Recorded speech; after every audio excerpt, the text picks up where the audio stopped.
So the question has come up a few times on what is the best way to cook this? No, not this dirty old thing.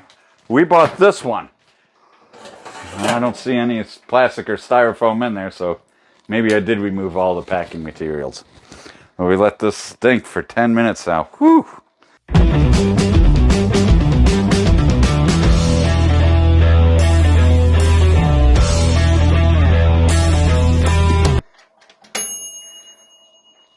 So we know it's cooked now. Cooked empty. You can smell a beautiful smell that's come off of it. Of paint, plastic, oils, all that. Probably very important to do that the first time.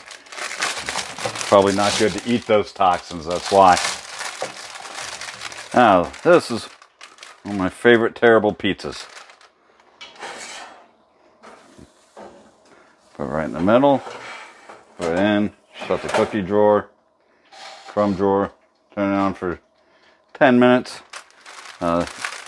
These type pizzas, I typically don't add anything to them. I don't have to rotate them. Because they have a pastry crust that's bubbly, I don't stab the bottom of it. It's pretty much just put in there and get a greasy school type pizza with a nice crust already on it. This is not the pizza oven we wanted to get. I wanted to get was one that was much taller with the double French glass doors. But we couldn't find any of those that was wide enough to take a full-size frozen pizza.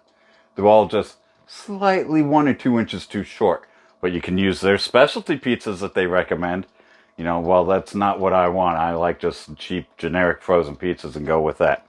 So we went back with this cheap-ass thing that was on a Black Friday special for like $50. It will work good enough till I can find one with the glass French doors, like the size of a microwave toaster oven. You know, that's really what I want. Toaster oven size of a microwave. So I don't have to use a whole bunch of energy heating up this and heating up the whole house to cook something small like a pizza or a Cornish hen or something like that. Now this will cook for another 10 minutes and we'll see how it turns out then. Alright, it's been about 10 minutes and I don't know exactly what time to set this one to. Each one of these is slightly different. So until I get used to like square pizzas, 14 minutes, square pizzas, 9 minutes, whatever this oven is, I have to pretty much check it. And can pull out and see how it's coming along. It looks like a standard school pizza. It's almost done here. Probably about time it dings in less than a minute. Like there. Now we're going to say it's done. Bounce onto a cutting board.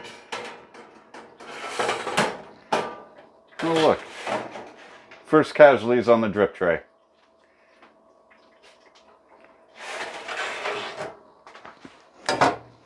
Square pizza. What direction to cut it in? Well, I like to cut mine kind of like fish sticks.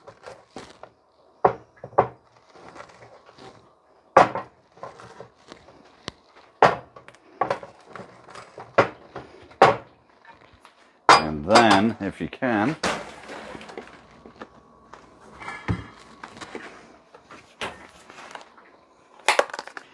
you sprinkle a little bit of Parmesan cheese on it.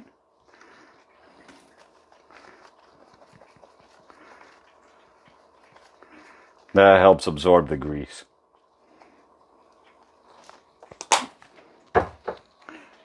Parmesan cheese on pizza is awesome. And the crust came out well. It's not overly burnt. It's flaking off. The last one had the habit of burning the top before the crust was even tanned.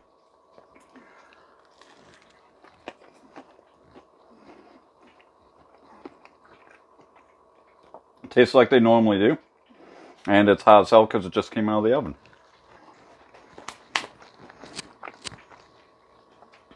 This is going to be great. I'm going to enjoy this one until it burns out or breaks in, I don't know, 6 months to a year.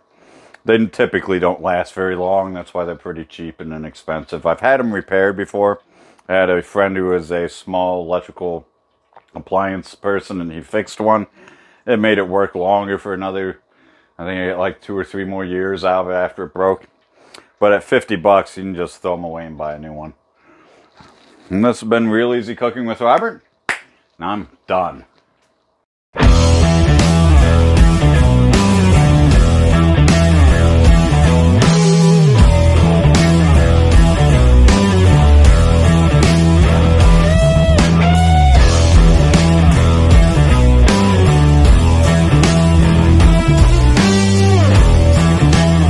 You can smell a beautiful smell that's come off of it.